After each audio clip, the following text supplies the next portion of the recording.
പലപ്പോഴും കഥകളി എല്ലാവർക്കും മനസ്സിലാകുന്ന ഒരു കലാരൂപമാണ് എന്ന് ഞാൻ കരുതുന്നില്ല, ഞാൻ ഉൾപ്പെടെ.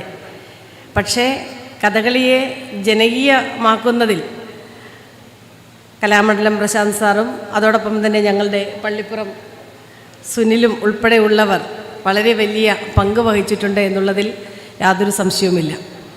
വൈക്കത്ത് ഒരുപക്ഷെ ഈ കഥകളിയെ അത് ശ്രദ്ധിക്കുന്നതിനും അത് കൂടുതൽ മനസ്സിലാക്കുന്നതിനുമൊക്കെയുള്ള അവസരങ്ങൾ ഉണ്ടായത്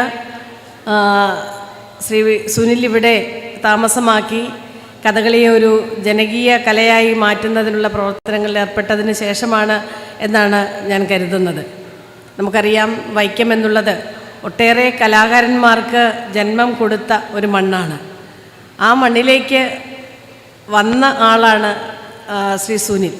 പക്ഷേ അദ്ദേഹത്തിൻ്റെ നേതൃത്വത്തിൽ ഇവിടെ പറഞ്ഞതുപോലെ ഇവിടെ നമ്മുടെ ഉദ്ഘാടകനായിട്ടുള്ള അദ്ദേഹം പറയുമായിരുന്നു, എനിക്ക് വളരെ അടുത്ത ഒരു സുഹൃത്ത് ഇവിടെ ഉണ്ടായിരുന്നു എന്ന്. ഞങ്ങളുടെയൊക്കെ വളരെ അടുത്ത സുഹൃത്തായിരുന്നു ശ്രീ കരുണാമൂർത്തിയും ആലപ്പുഴ ജില്ലയിൽ നിന്ന് ഇവിടെ താമസത്തിനെത്തിയ വൈക്കംകാരനായി മാറിയ ഒരാളാണ്.